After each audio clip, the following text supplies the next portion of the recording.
Hello everyone, welcome to this webinar. I am Shalini and I work with Kriya as a Director Programs and Innovation.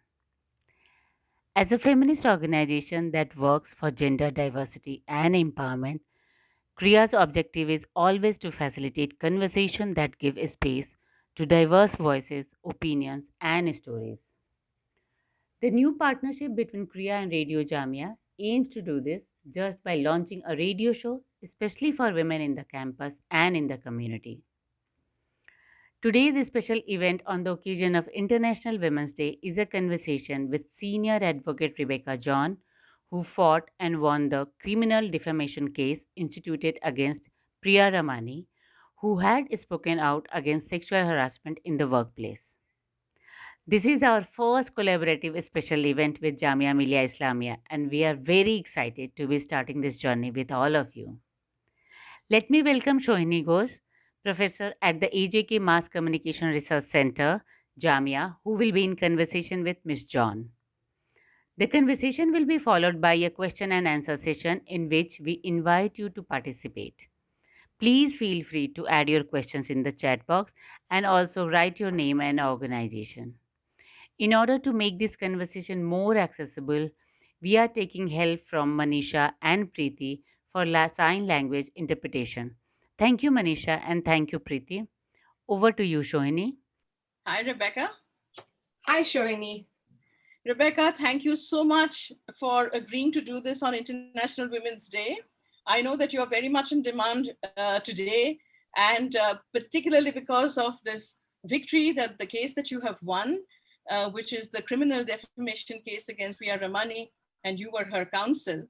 And I'm sure that those who have joined us today know this already, but I will say that the case was filed by MJ Akbar, formerly the editor of The Sunday, The Telegraph, and The Asian Age. And it was filed because of some tweets that Priya Ramani had made in an article that she had written during the Me Too disclosures.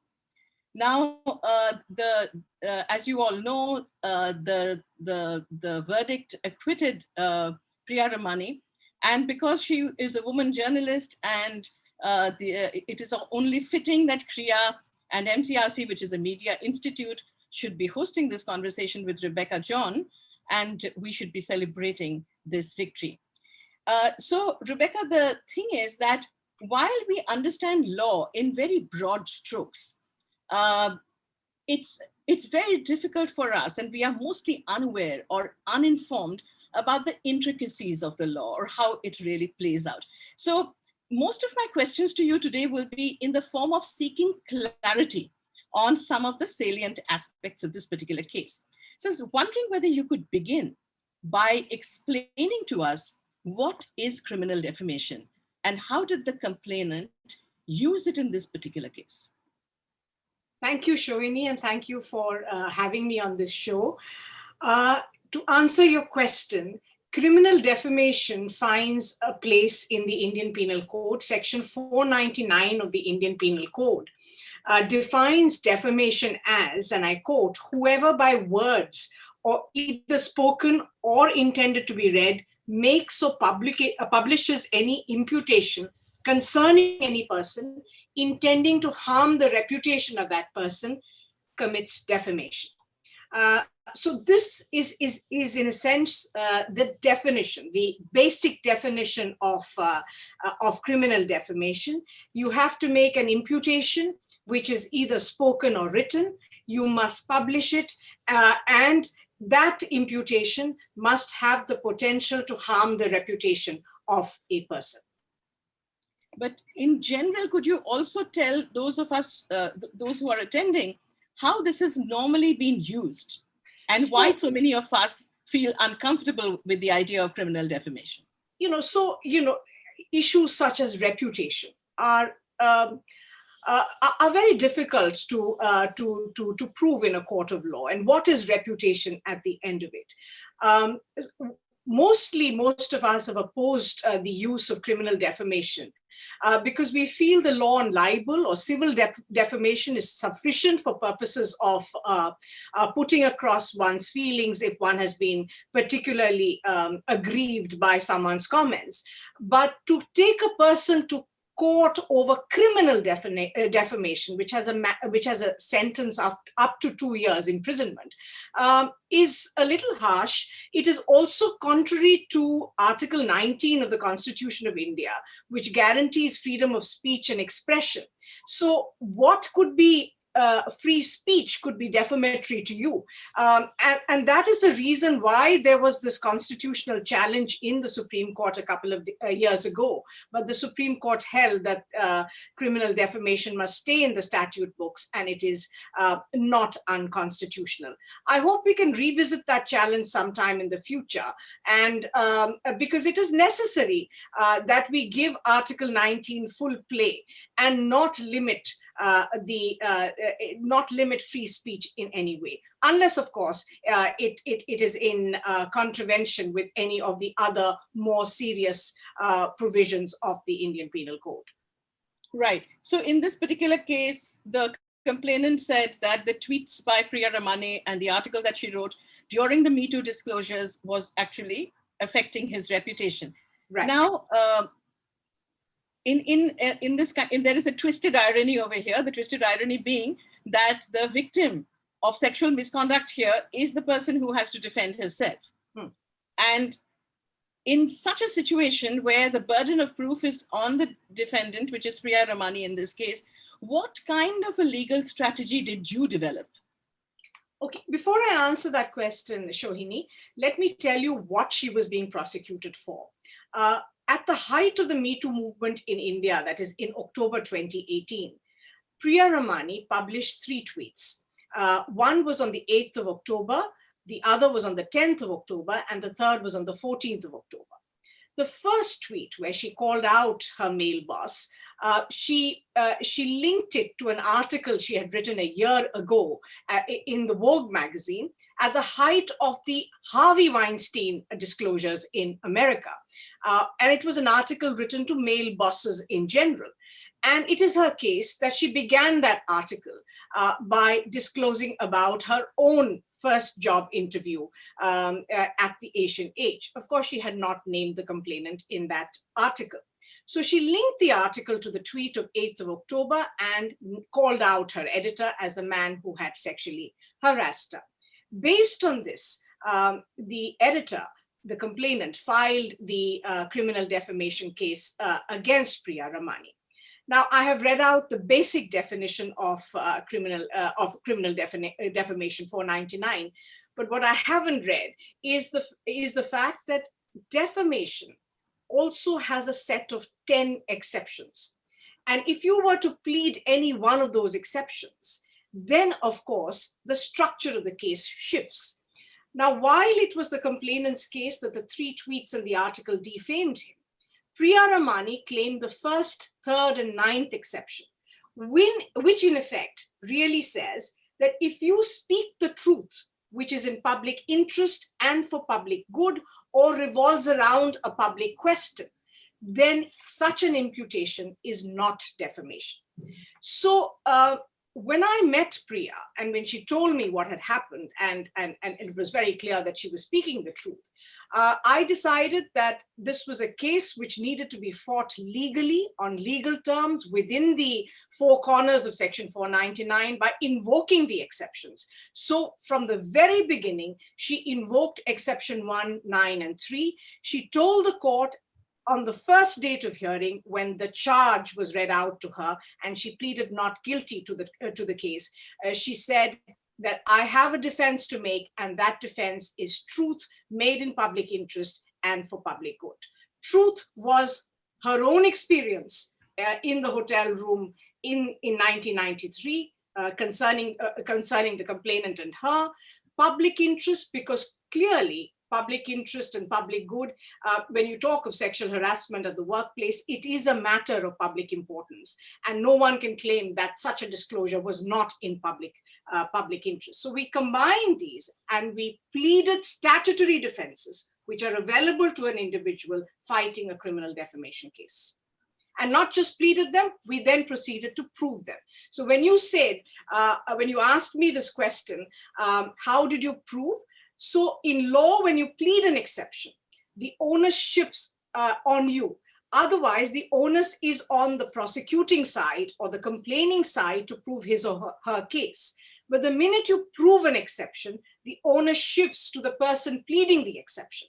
In this case, the onus shifts to Priya Ramani. However, the law and judge-made law, the law of the Supreme Court says that even if you were to claim an exception, and even though the onus shifts on you, you only have to meet the standards of preponderance of probability and not proof beyond reasonable doubt. And therefore, Priya Ramani not only exercised her right of cross-examining the complainant and his supporting witnesses, she also then proceeded to become a witness in her own case. She was defense witness number 1, along with 2 other women who either corroborated her story or who was put up to buttress the claim of the complainant that he was a man of impeccable reputation. Rebecca, I just want you to elaborate a little bit on exactly what you have said, because the incident in question, Yes. where she claimed that it happened in Oberoi Hotel in 1993, it happened long back. How does one then, develop a trail of evidence to support that? So it's possible. I mean, in this case, we did have corroborative evidence, but when I say that she pleaded truth, she just didn't plead truth and leave it at that. The minute she stepped into the witness box, took an oath and testified before the court, the stature of the evidence is automatically elevated. She's then subjected to cross-examination by the other side. And let me tell you, nothing turned on that cross-examination because the incident in question remained intact and she was able to withstand that cross-examination. And at the end, the court gave a finding that he believed her. And therefore, truth as a defense was upheld. In this particular case, we were lucky because Priya did also have corroborative evidence in the form of another witness, defense witness number 2, who had also taken the stand. This witness was with Priya till a few minutes before she left her at the hotel. And thereafter, after the incident, when Priya goes back home, she calls her up and explains what, discloses what had happened. Now that alone may not have been sufficient, but interestingly, these 2 women live in different cities. But when Priya made the disclosure about this incident on the Me Too platform, defense witness number 2, Nilofer Venkataraman, WhatsApped her that very day and told her that she was wondering whether she would speak out or not. And she clearly remembers what happened that night in December 1993. So we had corroborative evidence of a very high order. However, even if you don't have corroborative evidence, and as you are well aware, sometimes these incidents take place in closed rooms and you're not able to produce any kind of corroborative evidence. But I think what distinguished this case from other cases is the risk we took and the fact that Priya had the courage to withstand judicial scrutiny. She became a witness, she testified, she gave a detailed statement about the manner in which she was sexually harassed, and then she subjected herself to cross-examination. So it was no better or worse than the evidence of the complainant. And after weighing both sides, the court came to the conclusion that our side was weightier than their side.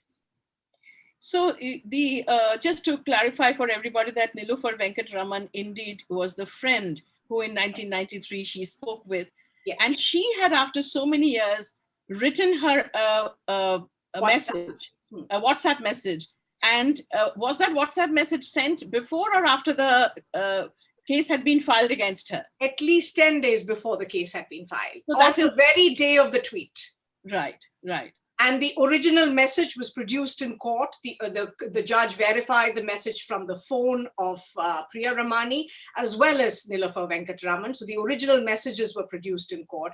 And the spontaneity of the message, and Nilofer herself came as a witness. She also explained the relationship she had with Priya Ramani, the fact that she was with Priya Ramani on the day of the interview.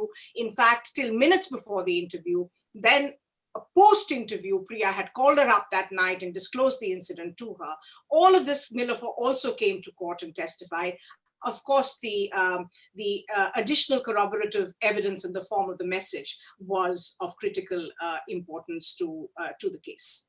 Yeah, I think because had it been done after the case had been filed, one could have said it was a setup, but this seemed kind of there was spontaneity in this. It was the spontaneity itself, I think, was very, very strong, in favor of you. Now, fighting a legal battle can be physically, emotionally, financially draining. And it must have been extremely difficult for Priya Ramani also, because she had no option but to be part of this case. This was a case that was not initiated by her in the first place. Could you tell us a little bit about the difficulties that she had to face during the course of the trial? So she's not a resident of Delhi. She lives in Bangalore. And there were about over 60 hearings in this case, and she attended almost all of them. She has a young child, and naturally she had to leave her child and come to Delhi, sometimes for extended periods of time, to attend to proceedings.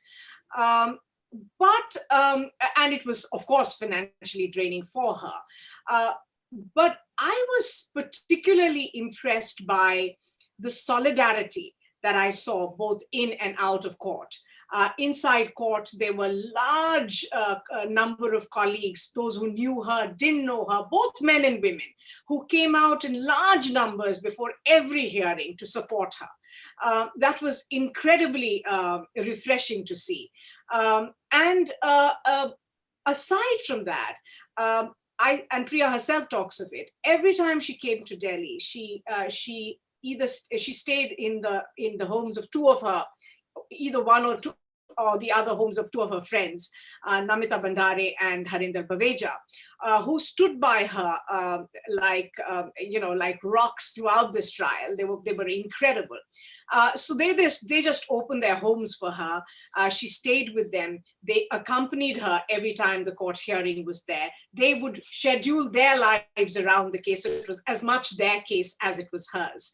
And that kind of solidarity and that kind of sisterhood is something which is quite remarkable and one of the greatest takeaways of this case. So I think while Priya did go through a lot of stress, having to come to Delhi, the whole pressure of the case.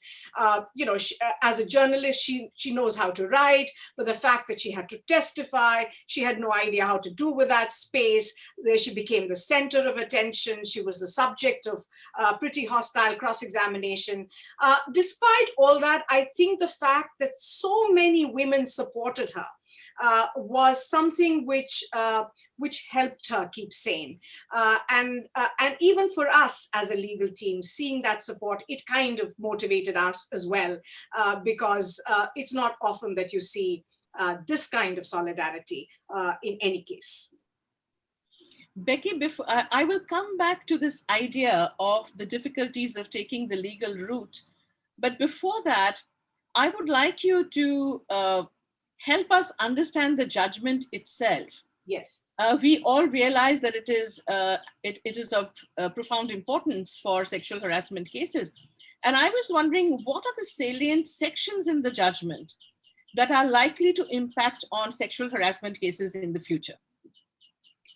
Now, before I answer that question, Sohini, you must understand that this judgment was passed by an additional chief metropolitan magistrate. It is not a constitutional court, and only judgments of constitutional courts can act as precedents. So this is not a precedent, legal precedent in that sense. However, and the second thing which we must understand is that the judgment was passed in the facts and circumstances of this particular case. And so sometimes I've seen in the last 3 weeks, a very simplistic narrative has gone out, which says that, in any case, at any time, if women were to make disclosures, it will mean that there are no consequences. I'm not entirely sure whether you can read that judgment in that way, because if you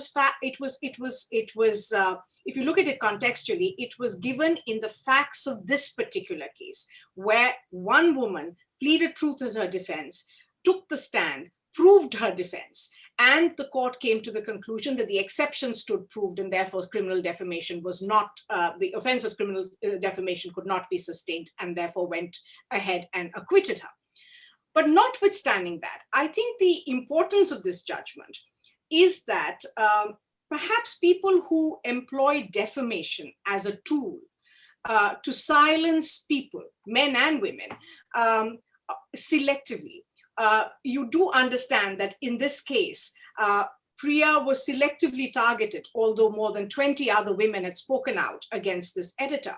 That may now be a questionable tactic in court, given the robustness with which Priya Ramani fought this case, and given the fact that the court gave full play to the exception and acquitted her. So I would say in the land of criminal defamation, this is a very, very important case. The comments made on sexual harassment are no less important, but they were made in the context of Priya's own evidence, where Priya said that back in 1993, there were no mechanisms which we could access. In fact, women journalists were not encouraged to speak at all. And there were multiple battles being fought at that time, battles at home. Can we work? Should you get into an arranged marriage, etc. So women were by and large told not to speak up. And yet they confided in their colleagues, and there was this sisterhood created. If you read the incredibly powerful evidence of Ghazala Wahab, who came as defense witness number 3, Ghazala says that she made the disclosures in 2018, not because she necessarily wanted to prosecute anyone, but she felt that it was the right thing to do, that women like her had suffered extreme sexual harassment, even assault, but had never been given the opportunity to disclose the events to anyone. They felt the Me Too platform gave them a safe platform to make those disclosures, particularly because younger women were making those disclosures, and they felt it was their duty as senior journalists to make these disclosures. But they were not looking to prosecute. So I think the judgment, when the judge talks of sexual harassment and the fact that women can take time to make these disclosures, was made in the context of the evidence of Priya Ramani and Ghazala Wahab. Therefore, we must view it in that context. However, very, very important observations were made by the court by saying that sexual harassment is all pervasive. We should have no tolerance to sexual harassment. And by saying that he believed Priya and he believed Ghazala, and therefore he could not uphold the contention of the complainant that he was a man of impeccable reputation. I think it's a great takeaway from that judgment. Thanks, Rebecca. So if, for instance, there is an appeal against this judgment and it goes to the Delhi High Court, then whatever the Delhi High Court says would then become a legal precedent? Yes, it would. Yes, it would, because it's a constitutional court. Okay. Now, before I come to the last question and then open it up to everybody, I have another question for you, which is of great significance, is that very often we think of the legal recourse as, to sort everything out. There has been a gradual criminalization of all kinds of laws. We look to criminal law as a kind of, settle every problem kind of solution. And I also know this, that large numbers of women come to you for your counsel in cases of sexual harassment. What is usually your advice to them? Do you advise them to take legal recourse? Shohini, I leave it entirely to the person coming to me. I, of course, have a duty to tell my client that the legal route is not always the most pleasurable route to take, and that it can be quite brutal. And I lay those facts before my client. But if my client has the capacity and wants to take that route, I don't necessarily discourage that person, of course, after weighing the nature of evidence they have in their possession. But many women don't want to take the legal route. And I respect that completely. I think women should be given the right to decide for themselves which particular route they want to follow. Some women prefer in-house mechanisms. Other women just want to talk to somebody, and so they come, they tell me and say, okay, we'll mull it over, but we don't know what we are going to do. There are still other women who feel, no, this person should be held accountable, and therefore want to access the legal route. I think that agency should be left to the individual woman. There is a lot of pressure put on women to file criminal cases. And if women want to not file criminal cases, that is their right. And people putting that pressure on women, please file cases, have no idea what women go through in courts. The kind of system we have, the endless trials that never finish, very brutal cross-examination that takes place on the stand. So women have to assess all of this before they go to court. And if women don't want to access the legal system, I think it is entirely their right. And neither courts must put that pressure on them, nor indeed the general public, because it's not the general public which is going to court and going to take the consequences of that decision. It is the woman, and the woman must be comfortable in what she does. And that is definitely even a general phenomenon, that the process can itself become the punishment. The punishment, yes. And therefore, I personally think that, that point that you're making is of great significance and importance, that there can be many ways to find a resolution, and there can be as many ways as there are women, and therefore it should be left to them, and no pressure should be put on women to say that this is the right feminist way and this is the direction in which you have to move. Now, before I ask everybody to participate in this conversation, I just wanted to ask you, Rebecca, that we are all agreed, most of us are agreed that the legal recourse is not the only one, that all organizations, including institutions of learning, like the one in which I belong, we must have all internal mechanisms of redressal, right? But very often we find that where we get stuck is the idea of evidence, because when a sexual misconduct happens, as has also been mentioned in the judgment, that it doesn't happen in public. It's, one person's word against the other. Sometimes there are no witnesses at all. And if there are witnesses or people who were around, may not want to rally around the person who has been subject to sexual harassment. Is there any advice that you have for women who may find themselves in this kind of a situation as to what kind of corroborative material can they gather by which it can take the form of some kind of evidence? You're absolutely right. Very often, even in criminal cases, you're talking about internal complaints mechanisms within an organization, but even in criminal cases, other than the statement of the complaining witness, we really have nothing more.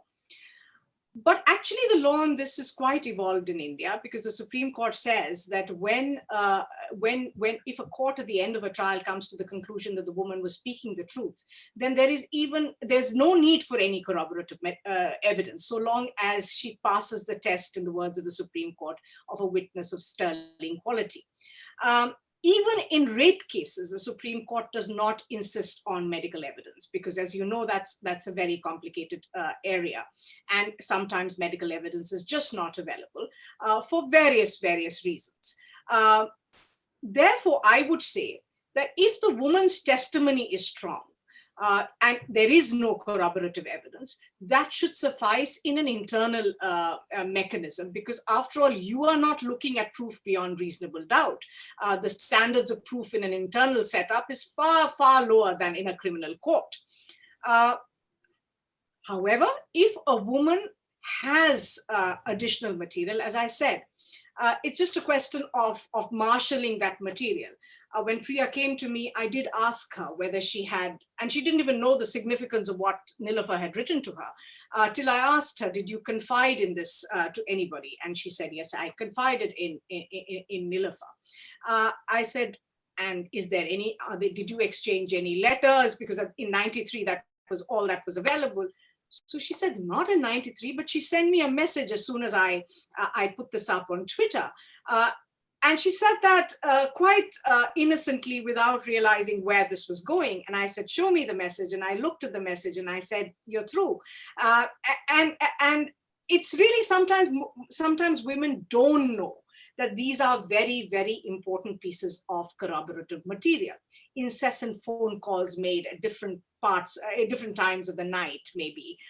You can ask for call data records, messages, or anything else which is of significance. Therefore, if you don't have any of these of this material, you have to rely on your own personal testimony, and the committee looking at your testimony must come to the conclusion that you are speaking the truth. Now, that's a process that the committee has to follow, but it is not so difficult, because if you have a person in front of you and you are recording evidence of that person, I think by and large most people will have a sense as to whether she's speaking the truth or not. If you have corroborative evidence, then, as I said, evidence in the nature of messages, in the nature of photographs, in the nature of notes, in the nature of letters, in the nature of something he may have said to somebody else, calls made at odd times of the day and the night, etc., etc. All of this can act as corroboration to the basic complaint of sexual harassment made by the woman. Thank you, Rebecca, for answering my round of questions. And I'm going to now ask Shalini if there are questions that have come into the Q&A box. Yes, thanks a lot, Shohini and Rebecca. It is really an informative session for all of us. And I think we are getting many important and useful answers also to our questions. But still, I can see many people have asked questions. So one by one, I will start. And maybe I will start with Madhvi Menon has asked one question. She is from Ashoka University. And her question is, what legal chances do you expect to happen as a consequence of your victory in the Ramani case? Might it change the ways in which the court looks at the issue of sexual harassment? If so, then what might those ways be?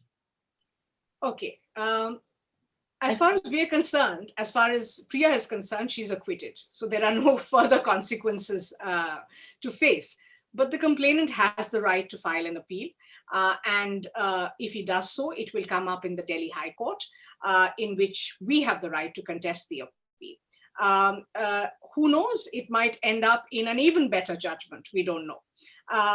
Now, what would be the impact of a judgment of this nature on other cases? That's a complicated question, because every day we take 2 steps forward and 5 steps backwards.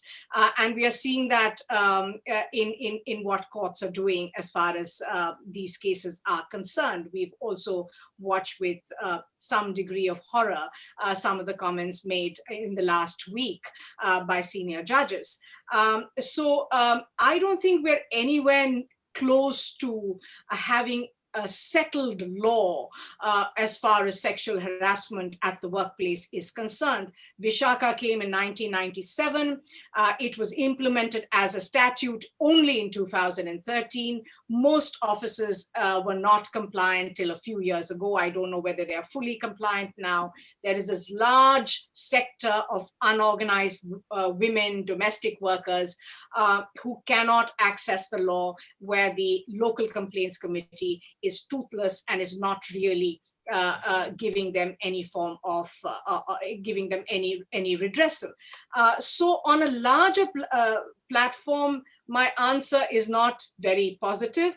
I think we still have a very, very long way to go before we can have settled jurisprudence, consistent settled jurisprudence on sexual harassment at the workplace. The law is there, right? Yeah. And the law can only evolve and better itself.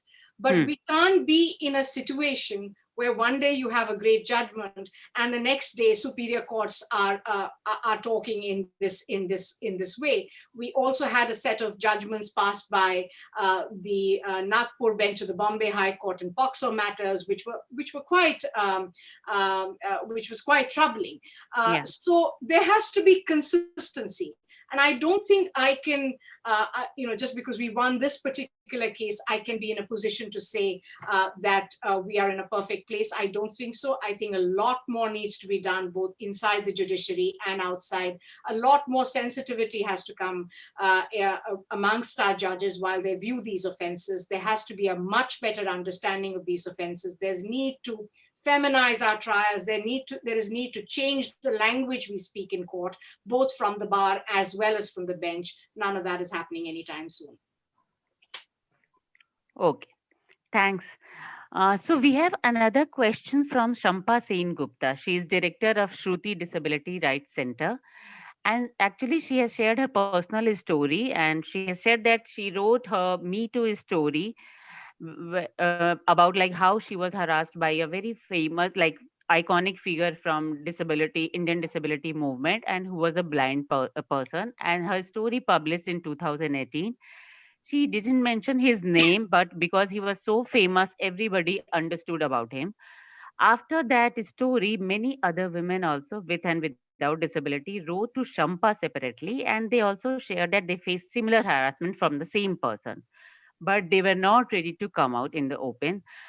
This person died in 2020, and one of the disability activists mentioned that during obituary postings that there is alleged complaint against him, thus giving out his name. And in 2020, after 2 years of writing her account, his fans started giving threats that they will bring defamation case along with his family. Now Shampa is asking that can someone else file defamation case on behalf of person accused? What legal measures a woman can take when such threats as mentioned above are faced? Yes, that's again a legal question, so I'll Yeah. answer it legally. The law permits, even after the death of a person, the law permits a criminal defamation case to be filed, but the person filing it has to be a person aggrieved of the defamatory statement or the imputation. And person aggrieved has largely been interpreted as persons who are either close family members or very, very close associates, who can claim that kind of nexus between the person who's no longer alive and the imputation.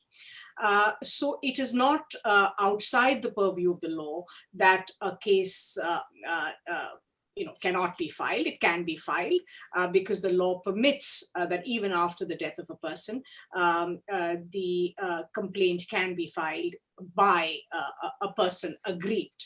I don't exactly understand the chronological sequence of what happened when, but I'm assuming that the imputation was made either soon before his death or after his death. If that is the case, then if somebody wants to file a criminal defamation case, it can be filed. Whether it is sustainable or not sustainable, that's a separate issue. If such a case is filed, as I said, the one thing that the Priya Ramani case has opened up is that if you are knocked up, if a case like this is filed, then you should be willing to give it as hard as you get. And we were very aggressive in our defense because we saw no reason to be polite about something as deeply offensive as this. And this is my only advice. Should a case be filed in this way, there are legal remedies available in the law. Exercise those remedies. You will need to contest this in a robust fashion. And if you do, there's no reason why you should lose. Of course, it means that you go to court, you're dragged to court, and a couple of years of your life is spent fighting this case. And that's a heavy price to pay. Yeah. Thank you. We have another question from Professor Bulbul Dhar, and she's from Political Science Department, Jamia Millia Islamia. And she's asking, does this, in a sense, redefine defamation in the context of the court's premise that women cannot be punished for raising their voice against sexual abuse through the pretext of criminal complaint of defamation? Also, the fact that the right of reputation cannot be protected at the cost of the right to life and dignity of women as guaranteed in the Indian Constitution. So, like, she's also asking, I think, is also like creating a environment which will maybe prohibit many women to come forward and talk about their cases? See, again, I've answered this question because Shohini asked me this question. It doesn't give you blanket protection, and if you were to oversimplify the judgment and say, you can say what you want to 50 years from now, and it will protect you from a slap suit or a defamation complaint, then that's wrong. What this judgment really did was to look at Priya's case. And because Priya had given an explanation as to why she did not make the disclosures in 93 or in the 90s or in the early 2000s, and she gave an explanation. So in that context, the judge said that it is possible that these things happen. And that explanation given by the individual is something that I consider to be valid, and I therefore take it on board. Will it have universal application? I'm afraid it will depend on the facts and circumstances of every case. A judgment in a criminal case is based on the facts of that case. So I wouldn't want to use this platform to somehow tell everybody that you are protected from prosecution. That is not true. You could still be prosecuted. The only way that was shown in this case was that if you are prosecuted, this is the way to fight it. Yeah. We have Faz Ullah from Tata Institute of Social Sciences, and this question is talking about internal complaint committee. So question is, ICCs are often more interested in protecting the company, Yes. if not the offender, than the aggrieved person.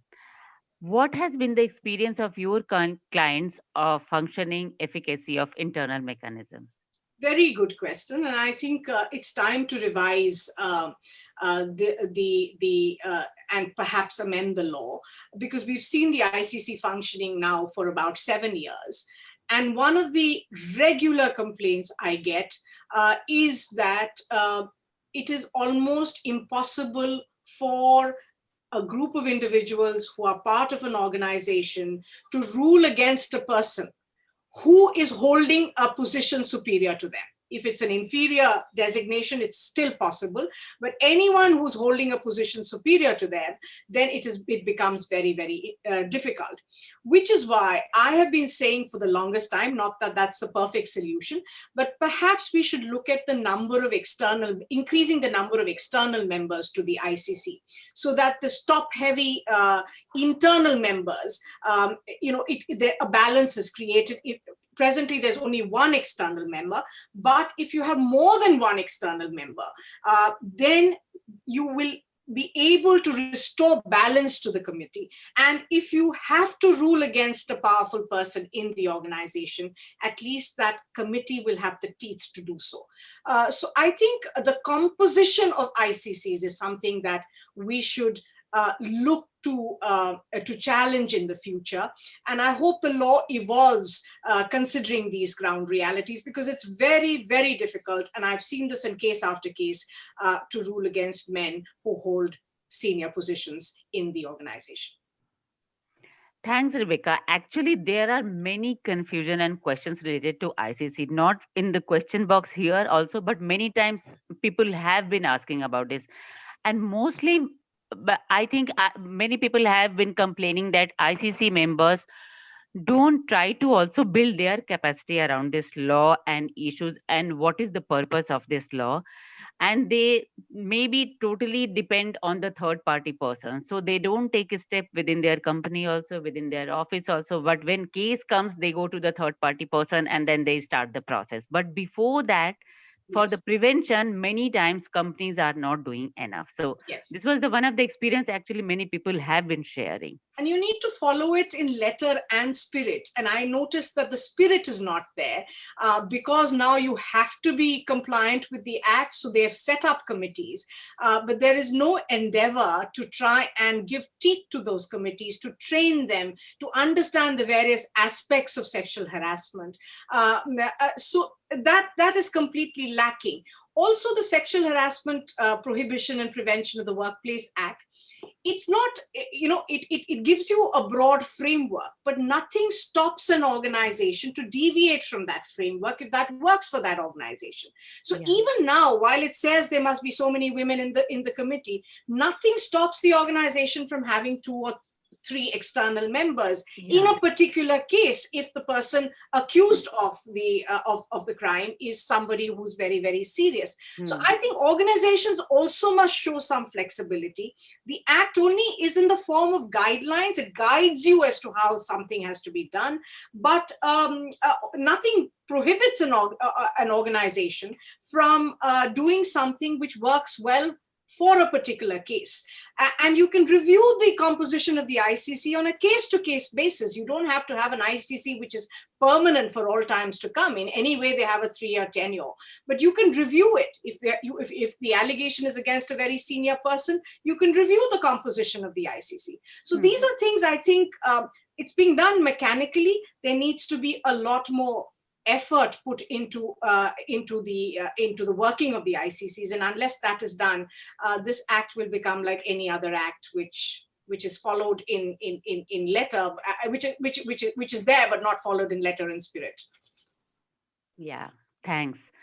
So many people are actually also congratulating you, Rebecca. So one of the messages I just wanted to read from Anuradha, and she has written, "Congratulations once again and on the wonderful way you have managed to achieve justice for Priya Navani, and hope this offers for several others also. As it's one step forward and a step back. What needs to be done? What needs to happen in the form of interventions with the judiciary to ensure this is consistency in upholding women's rights?" Okay, now There is consistency, yeah. I don't know where to start. But as I said earlier, and somebody asked me this question, whether what I look forward to this year on the eve of Women's Day. And I said, I look forward to a year where the language inside courts change. I think it's a very important message when language changes. It doesn't matter whether you win a particular case or you lose a particular case. And there have been many cases where judges have genuinely felt that the evidence in the case does not justify a conviction. As a criminal lawyer, I will never, ever uphold a system where you are convicting people on very, very shoddy evidence. So if a judge has doubt, he must acquit. It doesn't matter who the accused is or who the victim is, but if the prosecution has not been able to prove its case beyond reasonable doubt, then an acquittal must and should follow. But while doing so, you must be respectful of victims of sexual assault and sexual crimes. And you must not use language which is so problematic that it has a rippling effect on other cases. So it's really, I mean, you may be saying something in the facts of that particular case, but your language is being picked up and is being quoted, and it sends out a message to the lower judiciary, to other courts, that this is okay to talk in this manner. So what I look forward to this year is not any change in the law. Our law is fine. It is robust. It has enough and more changes, and it really requires no further changes. What I look forward to is a change in the language used inside courts, both by the bench and the bar. If we are able to achieve that, and if we bring back respect to proceedings and respect to what a particular person has gone through, irrespective of the final result, I think there will be a lot of change. So we have another question from Arvind Ansari. And question is, do you think Priya Ramani got favorable judgment because she had Rebecca John as her counsel, who could also relate to her as women, as you rightly said, feminize our trial? I'm sure there are other women who could have done an equally good job, if not a better job. But what this also throws up is the fact that this was a trial that was happening in Delhi, right? It received a lot of media attention. An entire legal team worked on it. But what about those cases that take place in the far corners of our country? What about those cases of assault, of grievous assault that take place in the interiors of our country? Nobody talks about it. If you look back at the history of these laws, look at what Mathura faced. Look at what Bhavari Devi faced. And these are some of the more famous examples. But this is happening on a daily basis, where the bodies of women are used by men to exercise power and show their power. And very rarely do we get to hear about it in the national media. So I really think the focus should move away from the Priya Ramani case to these forgotten tales and these forgotten cases in the far corners of our country. And people should pick these cases up. If they have not yet got over, then there is need to make interventions and ensure that justice is given to the victims. But even otherwise, I think we are already facing the charge that both the Me Too movement and the Priya Ramani case was, came out of privilege. They were upper class. They were upper class women. The Me Too movement itself was an urban movement. But what about regular harassment that, say, a construction worker faces inside a factory, inside homes? Do we even talk about it? So I think the conversation should now move away from the Ramani case to these forgotten cases across our country. Thanks once again. And like Rajni is writing, congratulations, Rebecca, for your victory and for your very informative talk today. She has a very specific question. She says that we have seen that with every judgment, the definition of sexual harassment seems to either expand or contract. Some of these definitions may even be shaped by complicated belief systems, prejudice, or may even just be confusion. How are we to negotiate these issues in the public domain? I wish I had an answer to that. I think our contest, we can only change this through our contestations. What is acceptable, what is not acceptable.